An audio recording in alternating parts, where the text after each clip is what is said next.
Mesdames et messieurs, mes préférables professeurs, mes aimables et respectables étudiants et étudiantes autres, je vous salue.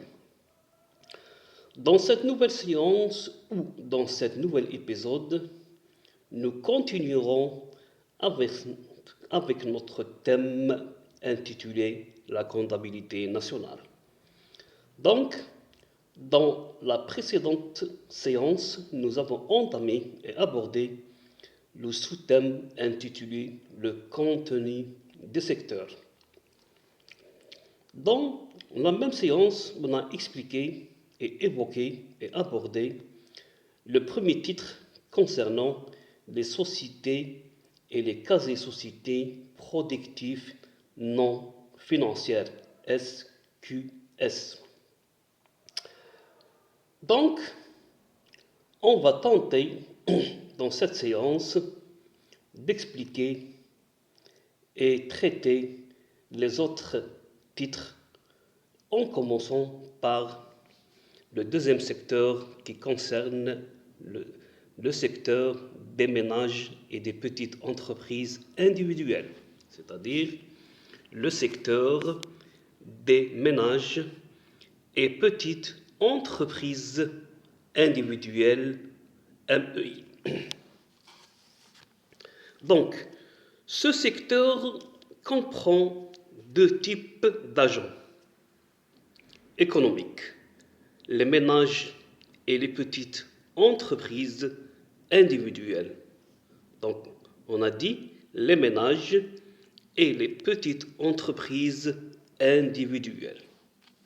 Donc, les ménages sont l'ensemble des unités institutionnelles résidentes dont la fonction principale est la consommation, l'istihlak.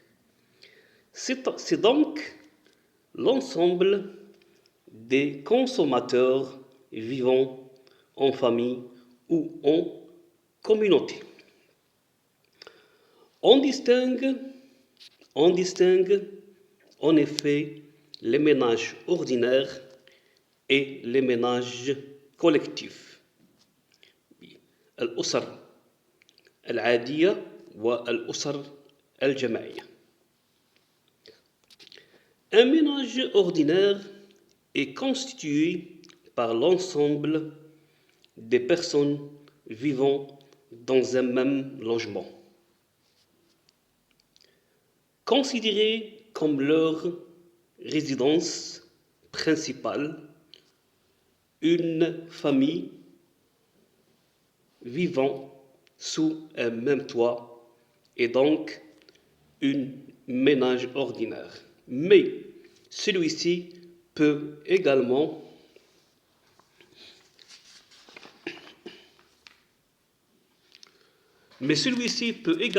se réduire à une seule personne.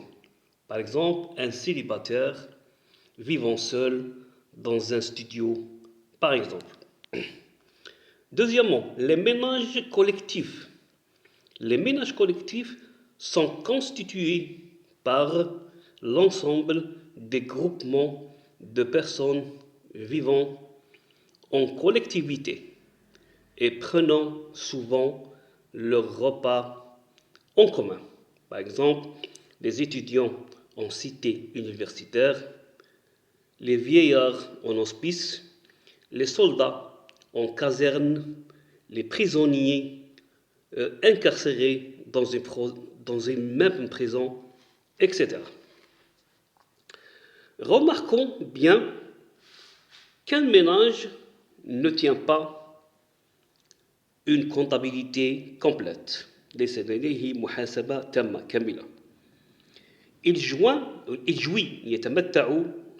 jouit cependant d'une autonomie de décision dans ses dépenses, la gestion de son patrimoine, etc. C'est pourquoi un ménage est considéré comme une unité institutionnelle. Le deuxième titre concernant les petites entreprises individuelles. Les petites entreprises individuelles, les PEI, les petites entreprises individuelles. Et dont la fonction économique principale est la production de biens et services marchands.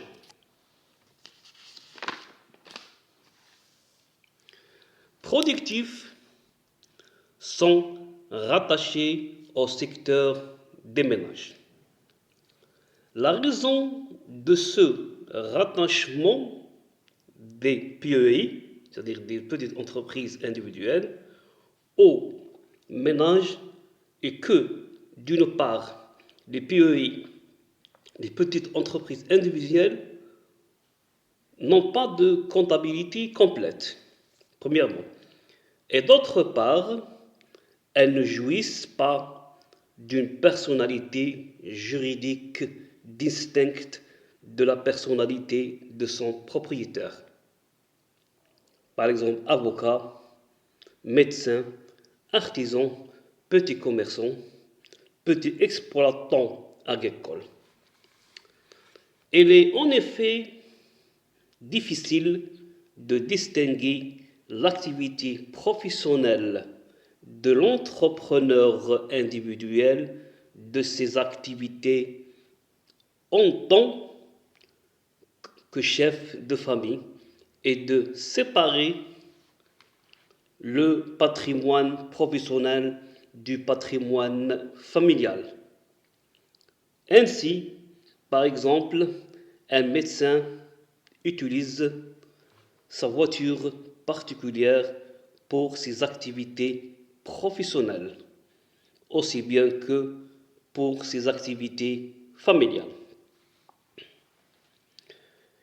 Il est donc plus judicieux pour les analyses des comportements de répartition, d'accumulation et de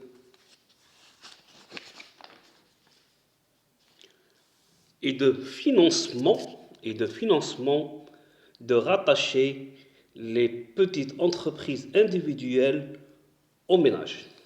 Notons toutefois que pour les besoins de l'analyse de la production, c'est-à-dire notamment dans les tableaux entrée-sortie, on est contraint de détacher du secteur des ménages les entreprises individuelles en tant qu'agents de la production, c'est-à-dire en tant qu'agents productifs. Le troisième secteur, c'est les institutions financières, IF. Les institutions financières, IF. Donc ce secteur est constitué par l'ensemble des unités institutionnelles résidentes dont la fonction économique principale est le financement de l'économie, يعني تمويل الاقتصاد. Il comprend la banque centrale, البنك المركزي, les banques primaires, يعني البنوك الابتدائية, le BNA, BADR, BOA, CPA, etc. Le Trésor, Khazina, les autres institutions financières, la CNEP par exemple, la Banque algérienne de développement, etc. Et enfin les sociétés d'assurance. Notons bien que la fonction principale des sociétés d'assurance est d'assurer les agents économiques contre des risques divers, par exemple accidents, incendies, etc. Donc ces sociétés ne participent pas moins et d'une manière appréciable au financement de l'économie. L'autre secteur, c'est les administrations publiques. Les administrations publiques AP. Elles sont constituées par l'ensemble des unités institutionnelles résidentes, dont la fonction économique principale est la fourniture à titre gratuit ou semi-gratuit de services non marchands à la collectivité, par exemple l'enseignement, la sécurité interne, la sécurité externe, la justice, etc. Et la redistribution et des revenus et des richesses nationales, par exemple par l'intermédiaire des impôts, des taxes, des assistantes, etc. Ce secteur, هذا القطاع, comprend les administrations centrales, par exemple les ministères, les administrations locales, par exemple les wilayat, les communes, etc., les administrations de sécurité, les administrations de sécurité sociale et les organismes et les organisations sociales au service des ménages, les syndicats, les associations sportives, etc. Donc le dernier secteur, c'est l'extérieur. L'extérieur, entre parenthèses, l'extérieur, ou le reste du monde, RDM, le reste du monde. Donc c'est l'ensemble des unités non résidentes, c'est-à-dire les ménages, les entreprises, les administrations, qui ont des relations économiques avec des unités résidentes, c'est-à-dire qui ont des relations économiques avec des unités résidentes.